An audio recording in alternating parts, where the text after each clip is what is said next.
നമുക്ക് ആദ്യം ഇവിടെ പറഞ്ഞത് 10-15 പേര് മാത്രമേ പാട്ട് പാടുന്നവരുള്ളൂ. നാടൻ പാട്ട് പാടാൻ വേണ്ടിയിട്ട് പ്രത്യേകിച്ച് വലിയ കഴിവുകളൊന്നും ജന്മസിദ്ധമായിട്ടുള്ള കഴിവുണ്ടെങ്കിൽ മാത്രമേ പാട്ട് പാടാൻ പറ്റുള്ള രീതിയിലൊന്നും ആരും വിചാരിക്കണം. ഇതൊക്കെ പ്രാക്ടീസിന്റെ നിരന്തരം നമ്മൾ പ്രാക്ടീസ് ചെയ്യാൻ വേണ്ടി തയ്യാറാവുകയാണെങ്കിൽ ഏത് സാധനവും, പാട്ട് എന്നല്ല ഏത് കലകളും നമുക്ക് പഠിച്ചെടുക്കാൻ വേണ്ടി പറ്റും. ഏത് കാര്യം നമുക്ക് നല്ല വൃത്തിക്ക് ചെയ്യാൻ വേണ്ടി പറ്റും. അപ്പൊ ആദ്യം നമുക്ക് പാട്ടിൽ തന്നെ തുടങ്ങാം. ഓക്കെ, നിങ്ങൾ പാട്ട് പാടുന്നത് വേണ്ട കേട്ടാ. പാട്ട് പാടണ്ട, ഞാൻ പറയുന്ന പോലെ പറഞ്ഞാൽ മതി. ഓക്കെ, അക്ഷരമാല അറിയോ മലയാളത്തിലെ? അറിയോ? ഒന്ന് പറയോ അക്ഷരമാല മലയാളത്തില്?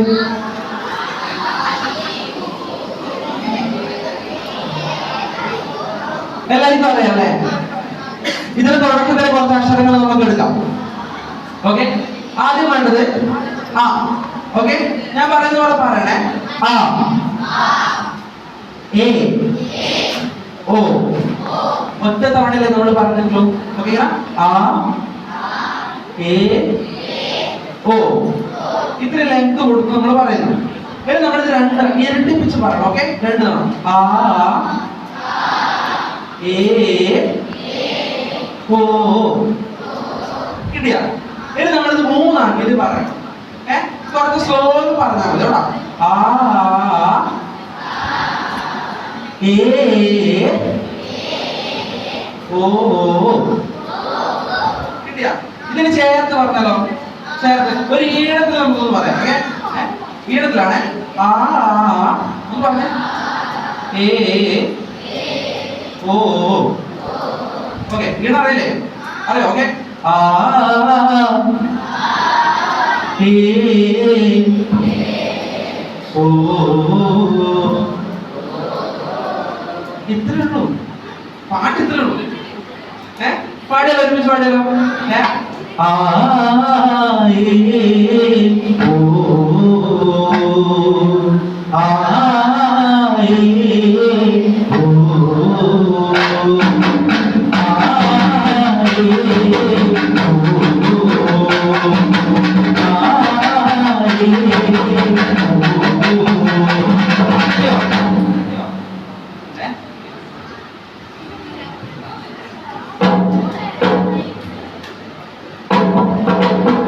കേൾക്കുന്നുണ്ടോ?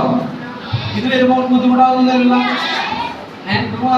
കൈയടിക്കുക കൂടെ പാടില്ല. പാട്ടിന്റെ ഒരു പ്രത്യേകതയാണ് വായ്ത്താരി എന്ന് പറയുന്നത്. അതാണ് നമ്മളിപ്പോ പാടിയിട്ടുള്ളത്. പ്രത്യേകിച്ച് അർത്ഥമൊന്നും ഉണ്ടാവില്ല. ചില അക്ഷരങ്ങളോ വാക്കുകളോ മാത്രം ഇങ്ങനെ ഒരു ഈണത്തിൽ പാടുന്നതിനെയാണ് വായ്ത്താരി എന്ന് പറയുന്നത്. ഓക്കെ, അതാണ് നമ്മളിപ്പോ പാടിയിട്ടുള്ളത്. അതിന്റെ കൂടെ നമുക്ക് താളം വേണം. ഈ പാട്ടിന്റെ മറ്റൊരു പ്രത്യേകതയാണ് താളം. പിന്നെ ഈ ഒരു കൂട്ടായ്മ എന്തായാലും വേണം. ഇവിടെ നല്ലൊരു കൂട്ടായ്മ നമുക്കുണ്ട്. അപ്പൊ ആ കൂട്ടായ്മ ഒരുമിച്ച് ചേർന്നുകൊണ്ട് ഒരു ഒറ്റ താളത്തിൽ പാട്ട് പാടണം. റെഡിയാണോ? കൈയടിക്കണം. ഓക്കെ, താളം ഉണ്ടോ നോക്കട്ടെ. പാട്ട് പാടിയിട്ട് ഒരുപോലെ കൈയടിച്ച് പോണേ. Okay, 1 2 3 start. ആ, എ, ആ, എ. കണ്ടുപോക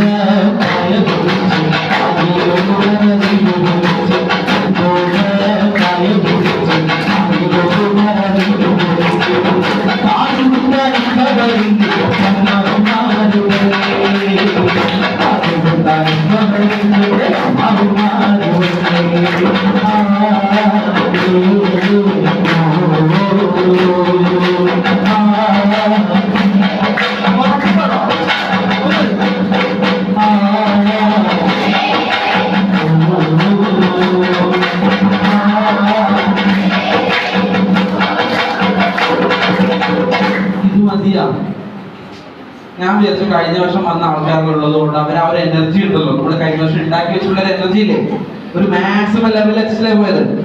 ഇവിടെ തളാപ്പ് മൊത്തം കേൾക്കണം നമ്മൾ പാട്ട് പാടുന്നത്.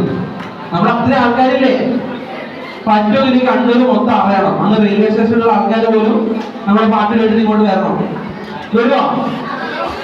വരുത്തിച്ചൂടെ? നമുക്ക് വരുത്തിച്ചൂടെ? ആ, ഓക്കെ.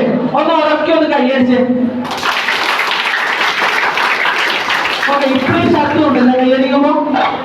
ഇനി ഉറക്കെ ഒന്ന് കൂവിക്കേ.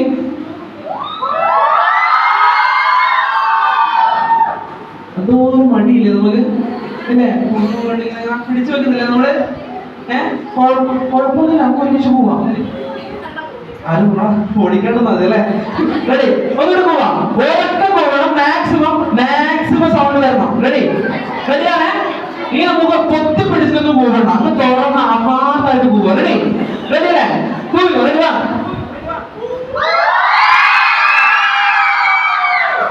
മതിയാ? സന്തോഷായ? പോരാ? എന്നാൽ തുടങ്ങി കൊടുത്താലേ നിങ്ങൾ ബാക്കി പോകുന്നുള്ളൂ അല്ലേ? ഇനി അങ്ങനെ വെയിറ്റ് ചെയ്യണം. നിങ്ങൾ ആരും കാത്തു പോലും വേണ്ട. ഒരുമിച്ച് അങ്ങ് എന്ത് കാര്യം ചെയ്യണമെങ്കിൽ ഒരുമിച്ച് അങ്ങ് ഇറങ്ങിപ്പോ കേട്ടോ. അപ്പൊ എല്ലാവരും നമ്മളിവിടെ വന്നോളൂ. റെഡി? പാടാം.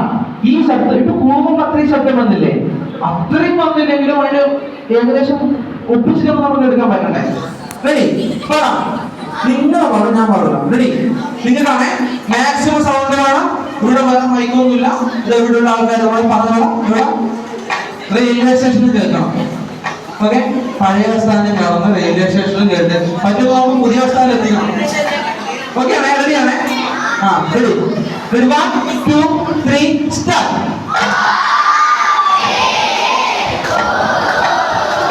ഓക്കെ?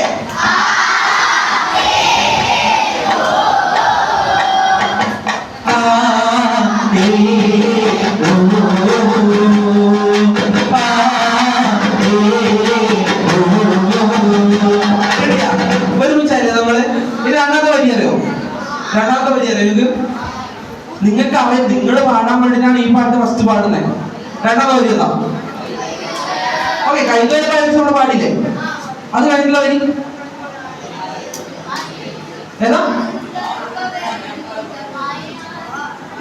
ഓക്കെ, കൈതോല പായസം കഴിഞ്ഞിട്ടാണോ വേറെ വരിയില്ലേ?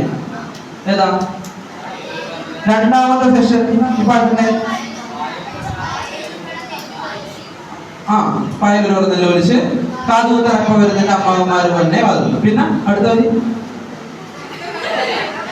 ഏതാ? എങ്ങനെ കേട്ടില്ല? ഇത് കേട്ടില്ല? കുന്നത്തങ്ങാടി കേട്ടില്ല? ഓക്കെ, ഇത് പാട്ടുണ്ടല്ലോ. പണ്ടത്തെ ഒരു സാഹചര്യമായിട്ട് ബന്ധപ്പെടുത്തിയിട്ടാണ് ഇതിന്റെ കവി എഴുതിയിട്ടുള്ളത്. കാതുകുത്തുമായിട്ട് ബന്ധപ്പെട്ടിട്ട്. ഓക്കെ, ഒരുപാട് കല്യാണങ്ങൾ ഉണ്ടായിരുന്നു പണ്ട്. നിങ്ങൾക്ക് എത്ര കല്യാണം അറിയാം?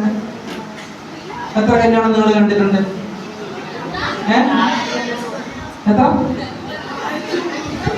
കല്യാണം കേട്ടിട്ടില്ലേ നിങ്ങള്? കല്യാണം കേട്ടിട്ടുണ്ടോ? ഒരു കുട്ടി ഒരു പെൺകുട്ടി ജനിച്ചു കഴിഞ്ഞാല് കുട്ടിയുടെ ആദ്യത്തെ കല്യാണപ്പുറം 28 വയസ്സിലോ? നിങ്ങളുടെ കാര്യം കാത് കുത്തിയിട്ടുണ്ടോ? എപ്പോഴാണ് കാത് കുത്തിയത്? മൂന്നാമത്തെ വയസ്സില്. ഒരാൾക്കാർ 3-ാമത്തെ വയസ്സിൽ. പിന്നെ മോളപ്പ കാത് കുത്തിയ 3-ാം ക്ലാസ് പഠിക്കുമ്പോ. ഓക്കെ, പണ്ടുണ്ടല്ലോ ചെറുപ്പത്തിൽ തന്നെ കാത് കുത്തുമ്പോ കുട്ടികൾക്ക് ആ സമയത്ത് ഒരു ചടങ്ങായിട്ടാണ് നടത്തുക. അതിന് പറയുന്നത് കാതുകുത്ത് കല്യാണം എന്നാണ്. കാതുകുത്ത് കല്യാണം അപ്പൊ ചെറിയ മോളായിരിക്കുമ്പോഴായിരിക്കും ചിലപ്പോൾ കാത് കുത്തുന്നുണ്ടാവുക. അങ്ങനെ കാത് കുത്തുമ്പോ മോള് കരയില്ലേ? വേദനിക്കൂല എന്തായാലും കാത് കുത്തുമ്പോ. എന്നിട്ട് കരയില്ലേ? ആ കരയുന്നത് കണ്ടിട്ട് ആ സമയത്ത് ആ കുട്ടിയുടെ മാമന് തോന്നിയിട്ടുള്ള സങ്കടങ്ങളും കാര്യങ്ങളൊക്കെയാണ് ആ സമയത്ത് നടക്കുന്ന കാര്യങ്ങളൊക്കെ വെച്ചിട്ടാണ് ഈ കൈതോല പായ വിരിച്ചെന്നുള്ള പാട്ട് എഴുതിയിട്ടുള്ളത്. അപ്പോ അതിനുശേഷമുള്ള വരികളിലെല്ലാം പറയുന്നത് ആ സമയത്ത് നടക്കുന്ന സാഹചര്യങ്ങളുമായിട്ട് ബന്ധപ്പെട്ടുള്ള കാര്യങ്ങളാണ്. പാടിയാലോ? പാടില്ലോ? രണ്ടാമത്തെ വരിയോട് തുടങ്ങിയാലോ? രണ്ടാമത്തെ വരി എന്താ വെച്ചാൽ, കുന്നത്തങ്ങാടി ഷാപ്പിൽ കയറി വെള്ളം നിറയെ കള്ളു കുടിച്ച് ആടി എപ്പോഴും നിന്നെ അമ്മവന്മാര് പൊന്നോ. ഈ മോളെ അമ്മവന്മാര് കള്ളു കുടിച്ച് ആടി വരുന്നത്. അവരെപ്പോഴാ വരുമെന്നല്ല ചോദിക്കുന്ന. പാടാം, നമുക്ക് ഈ പാട്ട് പാടിച്ച് പോയി കൂടെ ഒരുമിച്ചിട്ട് പാടില്ല നിങ്ങള്? എന്നിട്ട് ബാക്കി പാട്ടുകൾ കേൾക്കാനും പരിചയപ്പെടാൻ വഴിയാണ്. റെഡി? പാടിക്കോട്ടെ. കുന്നത്തങ്ങാടി ഷാപ്പിലും കുന്നത്തങ്ങാടി ഷാപ്പിലും